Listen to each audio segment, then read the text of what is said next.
Vores liv i denne verden er kun midlertidigt. Vi vil møde Gud på tidspunktet for vores død, Hebræerne 9:27. De dårlige nyheder er: menneskeheden er i en faldet tilstand. Den første mand og kvinde, som Gud skabte, levede i Edens hav. De blev skabt i Guds billede med selvbevidsthed, intelligens og hellighed. 1 Mosebog 1:26. De havde et godt forhold til Gud, indtil de ulydte hans befaling om ikke at spise af træet til kundskab om godt og ondt. På grund af deres ulydighed kom en forbandelse over verden, og synden kom ind i menneskeheden. 1 Mosebog 3. Hver person født derefter arvede synden og en brudt natur. Romerne 5:12. Guds ord erklærer, at alle har syndet og mangler Guds herlighed. Romerne 3:23. Og syndens løn er døden. Romerne 6:23. Den anden død i ildsøen. Åbenbaringen 20:14-15. Vores sjæl er udødelig, og på grund af vores syndige natur og manglende evne til at frelse os selv, står vi over for evig straf i helvede. Vi har brug for en frelser til at opfylde Guds krav om retfærdighed og hellighed. Hebræerne 10:1-5. De gode nyheder er: der er kun et navn og en vej givet under himlen til forløsning, tilgivelse og forsoning med Gud. Gud har givet kun et navn, ved hvilket mennesker kan modtage frelse. Apostlenes gerninger 4:12. Ved navnet Jesus skal hver knæ bøje sig, og hver tunge bekende, at han er Herren. Filipperne 2:10-11. Han er vejen, sandheden og livet. Han er menneskehedens lovede frelser, Guds enbårne søn, evig og skaber af alle ting.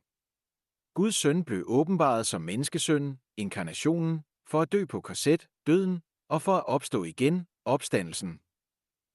Hans legeme, der blev ofret, og hans pletfri blod, der blev udgydt på korset, blev det en gang for alle offer til forløsning, tilgivelse og forsoning med Gud. Vi bliver frelst af Guds nåde gennem tro på Herren Jesus Kristus og hans evangelium. Vend dig bort fra falske overbevisninger eller syndige livsveje. Tro på Gud ved at modtage hans enbårne søn, Jesus Kristus, som din Herre og frelser. Stol fuldt ud på nåden i hans evangelium, Guds frelsende værk gennem hans søn, inkarnationen, korsets død, opstandelsen. Bed oprigtigt. Vores Fader Gud i himlen, jeg modtager din enbårne søn, Jesus Kristus, som min Herre og frelser.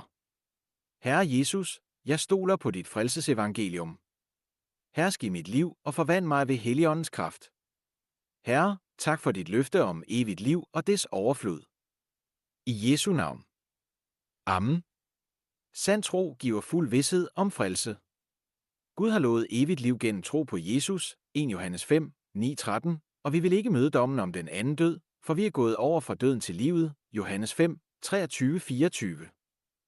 Selvom vores fysiske krop kan dø, vil Gud oprejse den igen. Den, der tror, skal aldrig dø evigt, Johannes 11:25-26. Gud holder fremtiden. Ingen kan rive os ud af hans mægtige hånd, Johannes 10:27-29. Intet kan skille os fra Guds kærlighed i Kristus Jesus, Romerne 8:35-39. Guds ånd bor og forbliver i os indtil vor Herre Jesus Kristus vender tilbage, Efeserne 1:13-14. Guds ønske for dig som hans barn og kristen. Bliv døbt i Farens, Sønnens og Helligåndens navn ved nedsænkning i vand, Matthæus 28:19. Voks i nåde og i kundskab om vor Herre Jesus Kristus. Bliv i ham og i hans ord som bevis på din tro og kærlighed til Gud, Johannes 15:5-7-10.